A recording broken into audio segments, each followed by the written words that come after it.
So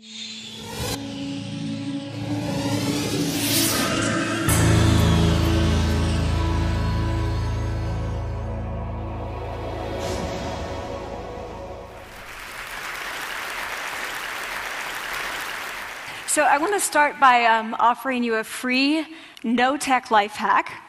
And all it requires of you is this, that you change your posture for 2 minutes. But before I give it away, I want to ask you to right now do a little audit of your body and what you're doing with your body. So how many of you are sort of making yourselves smaller? Maybe you're hunching, crossing your legs, maybe wrapping your ankles. Sometimes we hold on to our arms like this. Sometimes we spread out. I see you. So I want you to pay attention to what you're doing right now. We're going to come back to that in a few minutes, and I'm hoping that if you sort of learn to tweak this a little bit, it could significantly change the way your life unfolds. So we're really fascinated with body language, and we're particularly interested in other people's body language. You know, we're interested in, like, you know,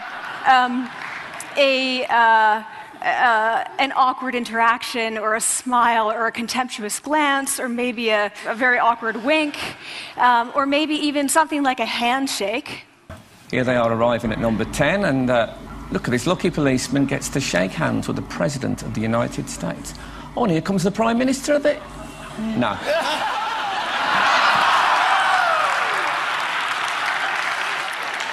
So a handshake, or the lack of a handshake, can have us talking for weeks and weeks and weeks, even the BBC and the New York Times.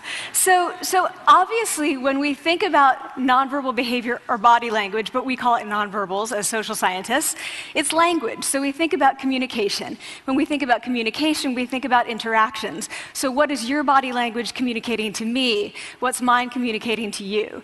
And there's a lot of reason to believe that this is a valid way to look at this. So social scientists have spent a lot of time looking at the effects of our body language or other people's body language on judgments. And we make sweeping judgments and inferences from body language. And those judgments can predict really meaningful life outcomes, like who we hire or promote, who we ask out on a date. For example, Nalini Ambady, a researcher at Tufts University, shows that when people watch 30-second soundless clips of real physician-patient interactions, their judgments of the physician's niceness predict whether or not that physician will be sued.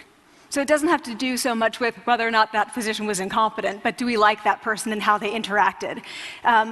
Even more dramatic, Alex Todorov at Princeton has shown us that judgments of political candidates' faces in just 1 second predict 70% of US Senate and gubernatorial race outcomes. And even, let's go digital, emoticons used well in online negotiations can lead you to claim more value from that negotiation. If you use them poorly, bad idea, right? So when we think of nonverbals, we think of how we judge others, how they judge us, and what the outcomes are. We tend to forget, though, the other audience that's influenced by our nonverbals, and that's ourselves. We are also influenced by our nonverbals, our thoughts and our feelings and our physiology. So what nonverbals am I talking about? I'm a social psychologist, I study prejudice, and I teach at a competitive business school. So it was inevitable that I would become interested in power dynamics. I became especially interested in nonverbal expressions of power and dominance. And what are nonverbal expressions of power and dominance? Well, this is what they are. So in the animal kingdom, they are about expanding. So you make yourself big, you stretch out, you take up space, you're basically opening up. It's about opening up. And this is true across the animal kingdom. It's not just limited to primates, and humans do the same thing. So they do this both when they have power sort of chronically, and also when they're feeling powerful in the moment. And this one is especially interesting because it really shows us how universal and old these expressions of power are. This expression, which is known as pride, Jessica Tracy has studied, she shows that people who are born with sight and people who are congenitally blind do this when they win at a physical competition. So when they cross the finish line and they've won, it doesn't matter if they've never seen anyone do it, they do this. So the arms up in the V, the chin is slightly lifted. What do we do when we feel powerless? We do exactly the opposite. We close up, we wrap ourselves up, we make ourselves small. We don't want to bump into the person next to us. So again, both animals and humans do the same thing. And this is what happens when you put together high and low power. So what we tend to do when it comes to power is that we complement the other's nonverbals. So if someone's being really powerful with us, we tend to make ourselves smaller. We don't mirror them, we do the opposite of them. So I'm watching this behavior in the classroom, and what do I notice? I notice that MBA students really exhibit the full range of power nonverbals. So you have people who are like caricatures of alphas, like really coming into the room. They get right into the middle of the room before class even starts, like they really want to occupy space. When they sit down, they're sort of spread out. They raise their hands like this. You have other people who are virtually collapsing when they come in. As soon as they come in, you see it. You see it on their faces and their bodies, and they sit in their chair and they make themselves tiny, and they go like this when they raise their hand. I noticed a couple things about this. One, you're not going to be surprised. It seems to be related to gender. So women are much more likely to do this kind of thing than men. Women feel chronically less powerful than men, so this is not surprising. But the other thing I noticed is that it also seemed to be related to the extent to which the students were participating and how well they were participating. And this is really important in the MBA classroom because participation counts for half the grade. So business schools have been struggling with this gender grade gap. You get these equally qualified women and men coming in, and then you get these differences in grades, and it seems to be partly attributable to participation. So I started to wonder, okay, so you have these people coming in like this, and they're participating. Is it possible that we could get people to fake it, and would it lead them to participate more? So my main collaborator, Dana Carney, who's at Berkeley, and I really wanted to know, can you fake it till you make it? Like, can you do this just for a little while and actually experience a behavioral outcome that makes you seem more powerful? So we know that our nonverbals govern how other people think and feel about us. There's a lot of evidence, but our question really was, do our nonverbals govern how we think and feel about ourselves? There's some evidence that they do. So, for example, when we smile when we feel happy, but also when we're forced to smile by holding a pen in our teeth like this, it makes us feel happy. So it goes both ways. When it comes to power, it also goes both ways. So when you feel powerful, you're more likely to do this, but it's also possible that when you pretend to be powerful, you are more likely to actually feel powerful. So the second question really was, so we know that our minds change our bodies, but is it also true that our bodies change our minds? And when I say minds, in the case of the powerful, what am I talking about? So I'm talking about thoughts and feelings and the sort of physiological things that make up our thoughts and feelings, and in my case, that's hormones. I look at hormones. So what do the minds of the powerful versus the powerless look like?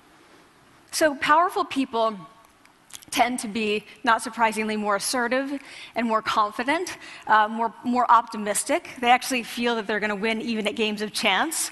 They also tend to be able to think more abstractly. So there are a lot of differences.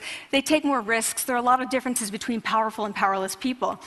Physiologically, there also are differences on two key hormones, testosterone, which is the dominance hormone, and cortisol, which is the stress hormone. So what we find is that high-power alpha males in primate hierarchies have high testosterone and low cortisol. And powerful and effective leaders also have high testosterone and low cortisol. So what does that mean? When you think about power, people tended to think only about testosterone because that was about dominance. But really, power is also about how you react to stress. So do you want the high-power leader that's dominant, high on testosterone, but really stress reactive? Probably not, right? You want the person who's powerful and assertive and dominant, but not very stress reactive, the person who's laid back. So we know that in primate hierarchies, if an alpha needs to take over, if an individual needs to take over an alpha role sort of suddenly, within a few days, that individual's testosterone has gone up significantly and his cortisol has dropped significantly. So we have this evidence, both that the body can shape the mind, at least at the facial level, and also that role changes can shape the mind. So what happens, okay, you take a role change, what happens if you do that at a really minimal level, like this tiny manipulation, this tiny intervention? For 2 minutes you say, I want you to stand like this, and it's going to make you feel more powerful. So this is what we did. We decided to bring people into the lab and run a little experiment. And these people adopted for 2 minutes either high power poses or low power poses. And I'm just going to show you 5 of the poses, although they took on only 2. So here's one, a couple more. This one has been dubbed the Wonder Woman by the media. Here are a couple more. So you can be standing or you can be sitting. And here are the low power poses. So you're folding up, you're making yourself small. This one is very low power. When you're touching your neck, you're really kind of protecting yourself. So this is what happens. They come in, they spit into a vial. We, for 2 minutes, say, you need to do this or this. They don't look at pictures of the poses. We don't want to prime them with the concept of power. We want them to be feeling power, right? So 2 minutes they do this. We then ask them, how powerful do you feel on a series of items? And then we give them an opportunity to gamble. And then we take another saliva sample. That's it. That's the whole experiment. So this is what we find. Risk tolerance, which is the gambling. What we find is that when you're in the high power pose condition, 86% of you will gamble. When you're in the low power pose condition, only 60%. And that's a pretty whopping significant difference. Here's what we find on testosterone. From their baseline when they come in, high power people experience about a 20% increase, and low power people experience about a 10% decrease. So again, 2 minutes and you get these changes. Here's what you get on cortisol. High power people experience about a 25% decrease, and the low power people experience about a 15% increase. So 2 minutes lead to these hormonal changes that configure your brain to basically be either assertive, confident, and comfortable, or really stress reactive, and feeling sort of shut down. And we've all had that feeling, right? So it seems that our nonverbals do govern how we think and feel about ourselves. So it's not just others, but it's also ourselves. Also, our bodies change our minds. But the next question, of course, is, can power posing for a few minutes really change your life in meaningful ways? So this is in the lab, it's this little task, it's just a couple of minutes. Where can you actually apply this, which we cared about, of course. And so we think it's really what matters, where you want to use this is evaluative situations, like social threat situations. Where are you being evaluated? Either by your friends, like for teenagers, it's at the lunchroom table. It could be, for some people, it's speaking at a school board meeting. It might be giving a pitch, or giving a talk like this, or doing a job interview. We decided that the one that most people could relate to, because most people had been through, was the job interview. So we published these findings, and the media are all over it, and they say, okay, so this is what you do when you go in for the job interview, right? So we were, of course, horrified and said, oh my God, no, that's not what we meant at all, for numerous reasons. No, don't do that. Again, this is not about you talking to other people, it's you talking to yourself. What do you do before you go into a job interview? You do this. Right? You're sitting down, you're looking at your iPhone or your Android, not trying to leave anyone out. You're looking at your notes, you're hunching up, making yourself small, when really what you should be doing maybe is this, like in the bathroom, right? Do that, find 2 minutes. So that's what we want to test, okay? So we bring people into a lab, and they do either high or low power poses again. They go through a very stressful job interview. It's 5 minutes long. They are being recorded, they're being judged also, and the judges are trained to give no nonverbal feedback. So they look like this. Like, imagine this is the person interviewing you. So for 5 minutes, nothing. And this is worse than being heckled. People hate this. It's what Marianne LaFrance calls standing in social quicksand. So this really spikes your cortisol. So this is the job interview we put them through, because we really wanted to see what happened. We then have these coders look at these tapes, 4 of them. They're blind to the hypothesis, they're blind to the conditions. They have no idea who's been posing in what pose. And they end up looking at these sets of tapes and they say, oh, we want to hire these people, all the high power posers. We don't want to hire these people. We also evaluate these people much more positively overall. But what's driving it? It's not about the content of the speech. It's about the presence that they're bringing to the speech. We also, because we rate them on all these variables related to sort of competence, like how well structured is the speech? How good is it? What are their qualifications? No effect on those things. This is what's affected, these kinds of things.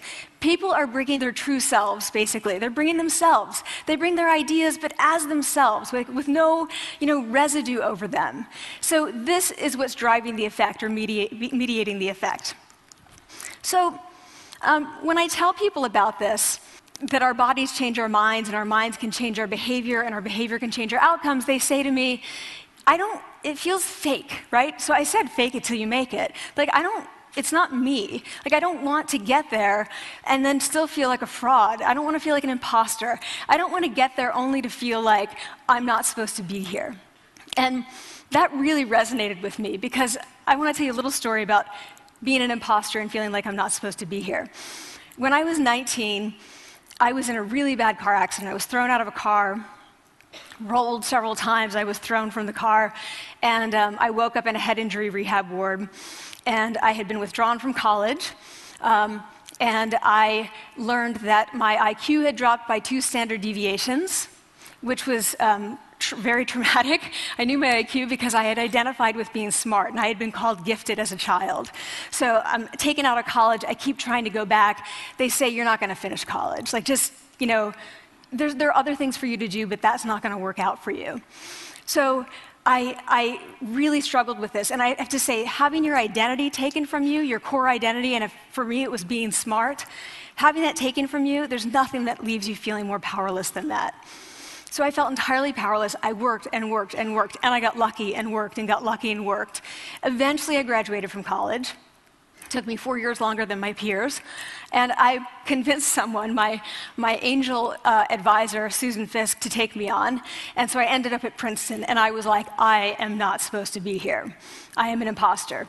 And the night before my first year talk, and the first year talk at Princeton is a 20-minute talk to 20 people. That's it. I was so afraid of being found out the next day that I called her and said, I'm quitting. She was like, you are not quitting, because I took a gamble on you and you're staying. You're going to stay, and this is what you're going to do. You're going to fake it. You're going to do every talk that you ever get asked to do. You're just going to do it and do it and do it, even if you're terrified and just paralyzed and having an out-of-body experience until you have this moment where you say, oh my gosh, I'm doing it. Like, I have become this. I am actually doing this. So that's what I did. 5 years in grad school. A few years, I'm at Northwestern. I moved to Harvard. I'm at Harvard. I'm not really thinking about it anymore, but for a long time I had been thinking, not supposed to be here, not supposed to be here. So at the end of my first year at Harvard, a student who had not talked in class the entire semester, who I had said, look, you got to participate or else you're going to fail, came into my office. I really didn't know her at all. And she came in totally defeated, and she said, I'm not supposed to be here.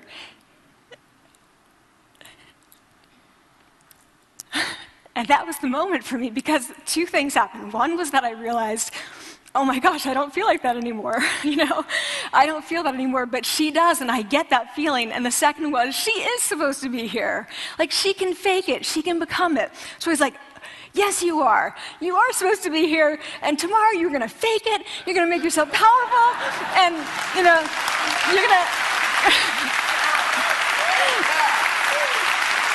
and you're going to go into the classroom, and you are going to give the best comment ever, And she gave the best comment ever, and people turned around, they were like, oh my God, I didn't even notice her sitting there, She comes back to me months later, and I realized that she had not just faked it till she made it, she had actually faked it till she became it. So she had changed.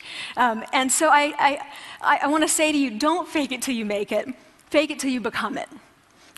It's not do it enough until you actually become it and internalize. The last thing I want to leave you with is this. Tiny tweaks can lead to big changes.